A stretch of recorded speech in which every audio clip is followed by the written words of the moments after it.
Okay, good afternoon. So, welcome back to the second lecture about ano naman tayo, second order differential equation, reducible to first order. Okay?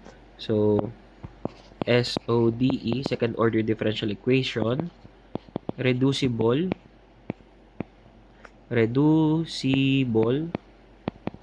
to FODE. Okay? So, paano mo masasabi kapag reducible ang isang second order differential equation into a first order differential equation? Okay, so usually guys, kapag second order differential equation, ano ang laman ng ano yung mga variables natin dyan? Okay, so kung maalala nyo, kung first order, no? Pag first order, meron ka dyang x, tama ba? Meron ka ding y, and meron kang y prime. Okay, naalala nyo? So, for example, sa linear, no? So, sa previous lesson natin, ano nga ulit yung general form natin ng linear? We have our y prime plus p of x, equal to,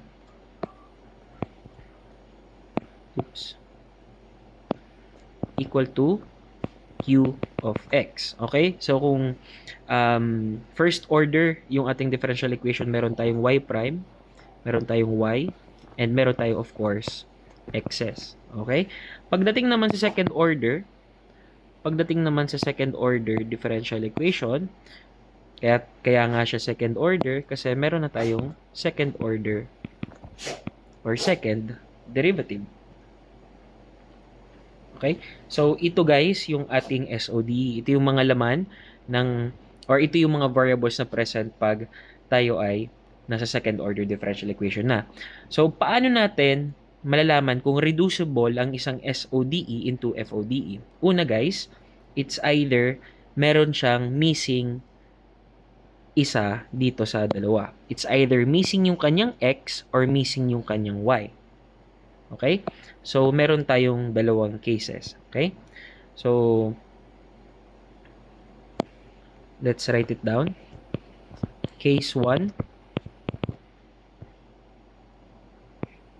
missing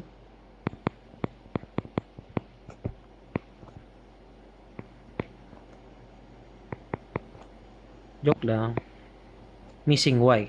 Okay? Kapag missing yung Y, so, paano nga ba missing yung Y? So, kunwari, meron kang, let's say, y double prime plus 2xy prime equal to 2x. Ayan, no? Missing yung y, nawawala yung kanyang y. Or meron yan plus 0y. Tama ba? Ito yun, y prime plus 2xy prime plus 0y equals 2x. So, kapag 0 yung coefficient ng y, then missing si y kasi hindi natin ito nakikita. Okay? So, yan ang isang example ng missing yung y. Okay? So, ano ang mangyayari kapag missing ang y? So, ang nandito lang talaga natin is x, y prime, and y double prime. Kasi nga, missing si y. Wala to.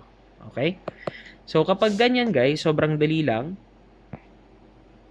Actually, ang gagawin lang natin is we will kuha tayo ng isang function, p. Yan yung gawin nating y prime. And kunin natin yung yung derivative ni p, that is y double prime. Tama ba? So, kung i-substitute natin yan, lahat ng y prime gawin mong p, lahat ng y double prime gawin mong p prime. Ang kalalabasan, we will have x, p, and p prime. Okay. Kanina, second order derivative to, ay second order differential equation kasi may second order ka dyan. Dito, first order na lang ulit. O, diba? Panis. First order differential equation. Okay? So, ganun lang. As in, literal, yun lang. Ganyan mo lang siya gagawin. Okay? So, punta naman tayo sa another case, case 2, wherein dito, missing naman si x. Okay? So, yung ating magiging variables dito ay y, y prime, and y double prime. Kasi nga, missing si x. Tama ba? So, ganun ulit guys. Kapag ganyan, we will let p equals y prime. Okay? Equal yan saan? dy with respect to dx. Okay? So, ngayon, kukunin naman natin si meron tayong y, no? So, alam na natin ipapalit kay y double prime naman. So, ang y double prime, that's just, well, yung derivative nung first derivative. Tama ba? So, yung y prime, kunin natin yung derivative nito, ang y prime or yung first derivative natin ay equal sa p. So, kunin natin yung derivative ni p. So, that is dp with respect to dy. Okay? So, kinukuha natin yung kinukuha natin yung derivative ni p with respect to y. Okay? But, itong derivative with respect to y ng p, that is also equal to dp with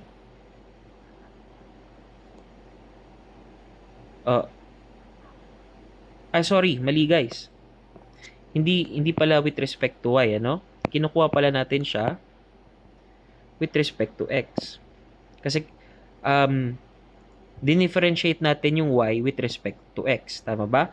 So, kukunin natin yung, kumbaga, ang ginagawa natin, kung kukunin natin yung y double prime is kinukuha natin yung derivative with respect to x nitong dy over dx. Tama ba? So, kinukuha lang natin yung second derivative. Okay? So, kung ito yung first derivative, kunin natin yung second derivative or derivative niyan, that is y prime. And that is, ang y prime natin is, since ito ay equal sa p, no? That is dp with respect to dx. Okay? So, this dp with respect to dx. Okay? Sana malinaw. Sorry for the confusion. Okay? So, ilagay ko lang yan dyan. And, but, no? This dp with respect to dx, that is just simply dp with respect to dy times dy with respect to dx. Okay? Parehas lang yan, guys. Bakit? No? dy times dy over dy, that will cancel out, cancel to. So, may iwan is dp over dx. Okay? But, alam naman natin that dy over dx, this one, is equal to this one, and that is equal to p. Okay? So, madaling sabi, may y prime, y double prime is equal to p times dp over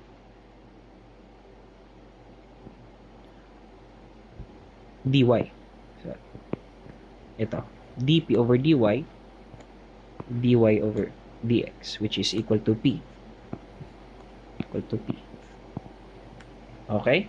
So, meron na tayong pamalit, no? So, si y prime, papalitan natin ng p, and si y double prime, papalitan natin ng p, dp, dy. Okay? So, ito, instead na y prime, y double prime, that will become y, p, and p, dp, dy. Okay? So, magic, no? Bakit? Nasaan yung second order mo dyan? Wala. You have p, and first derivative of p. Okay? So, ang second order natin kanina, na-reduce natin into a first order differential equation. Okay? Magic, no? So, tingnan natin paano natin siya gagamitin. So, we have two examples here. Okay? So, alin muna? Ito, makikita nyo, missing yung y. Tama ba? Ito naman, missing yung x. Okay? So, doon muna tayo sa case 1, missing y. So, gawin natin ito. So, that is 2y double prime x equal to y prime. Okay? So, kapag case 1 nga ulit, missing yung y. So, ang ginagawa natin dyan is, kung missing yung y, ang meron tayo ay x, y prime, and y double prime. Tama ba? Kailangan natin itong palitan ng x, p, and p prime. Okay? So, ang p natin, that is equal to y prime. Ang p prime natin is y double prime. Okay? So, ayan, yung papalitan lang natin yung dalawa. So, this is p, and this, this is p prime, and this will be p. Okay? So, 2x, 2p prime x is equal to y, 2p prime x is equal to p. Okay? Or, write natin as 2d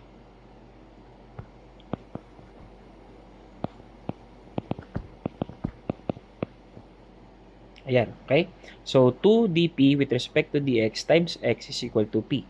Okay, so ano napansin natin dyan? Simple, variable, separable.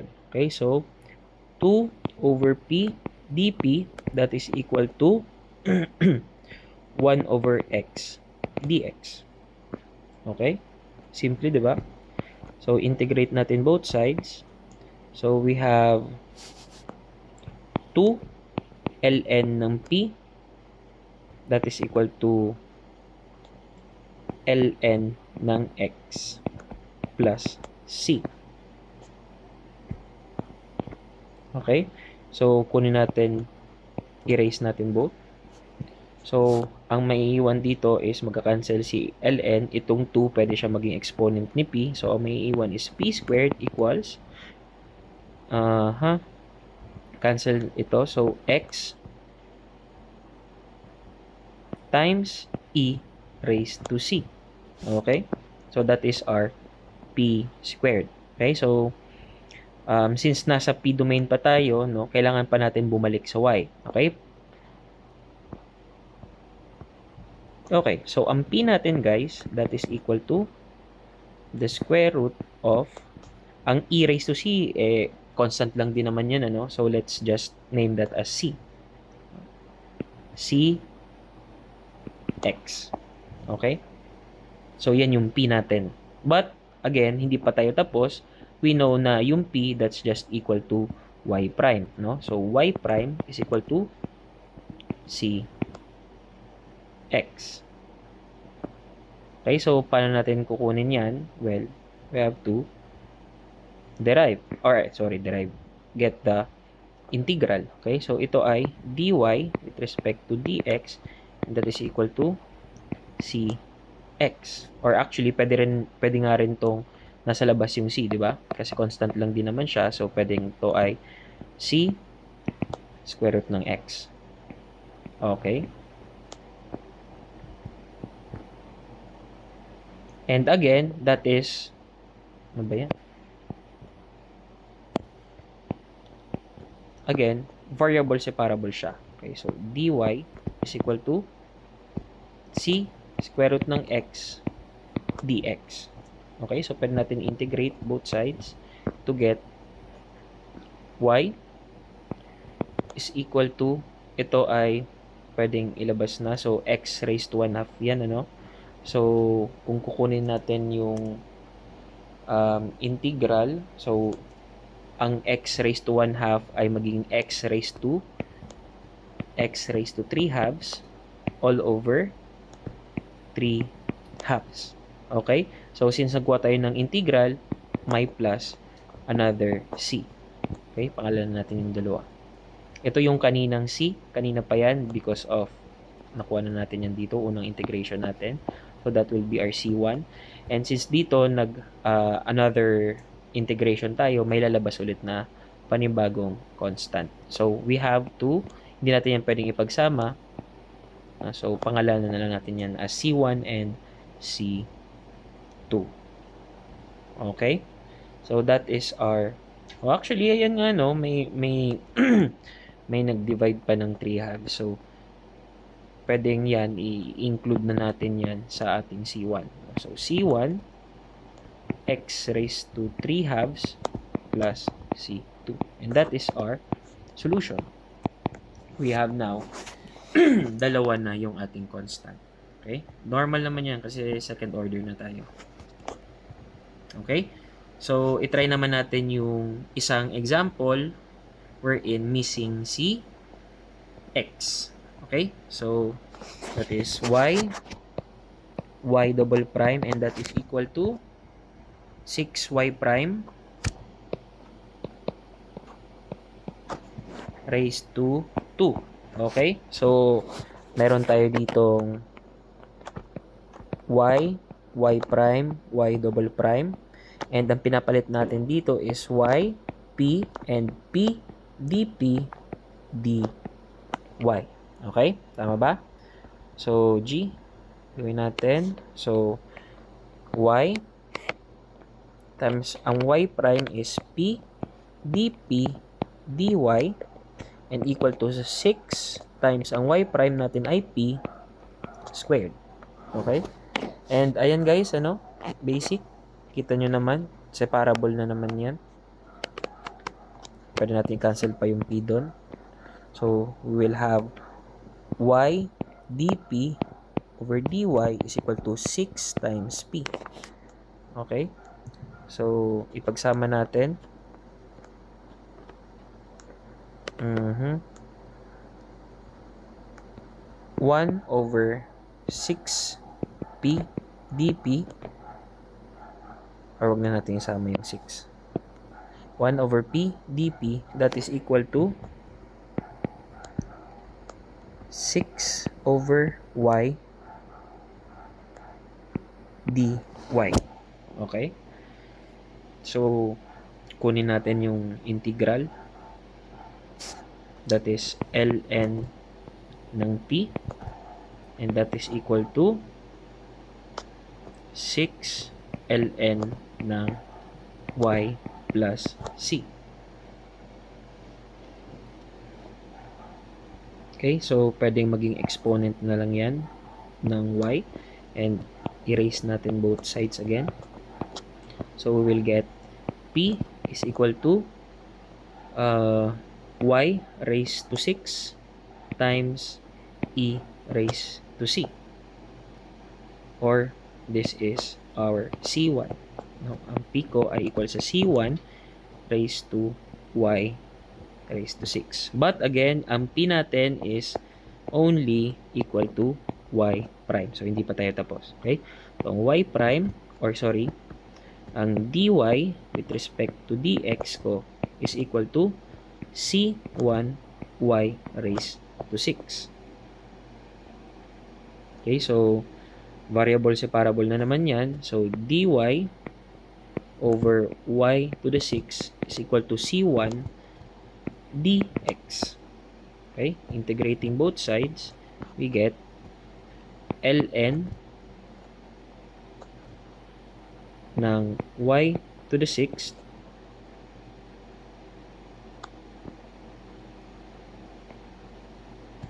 that is equal to c1 x plus c2. Okay?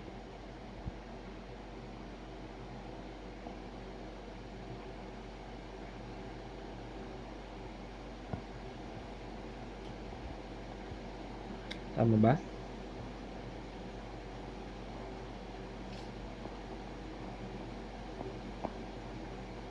Okay?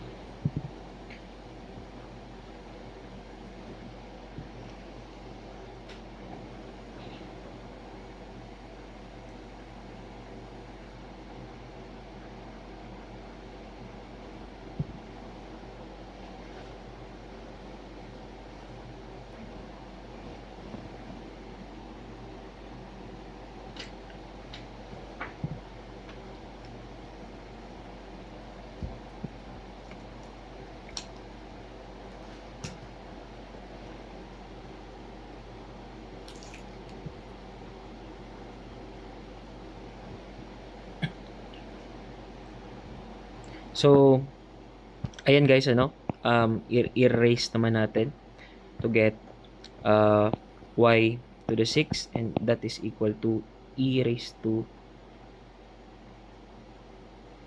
c1, or pwede ng C1 na lang din yon, e raised to C1. Ay, hindi. Yun na yun. E raised to C1x plus e raised to C2. Same buo yan.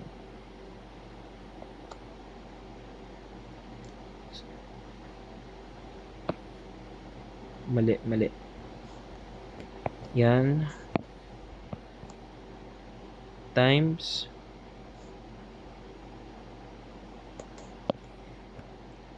e raised to C2, or, well, that is C2 e raised to C1 x, and that is y raised to x. Okay? So, pwedeng yan na po yung solution natin. Okay? So, ayun lang guys, ano? Medyo madali lang din ang ating second order reducible. Ito lang yung mga kailangan natin tandaan. Kapag missing yung ating y, katulad nito, kailangan lang natin i-substitute si p kay y prime and si p prime kay y double prime.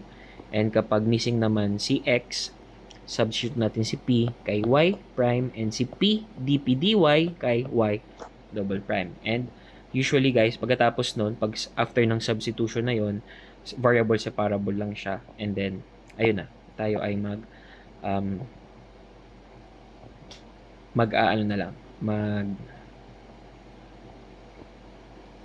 evaluate na lang. Okay?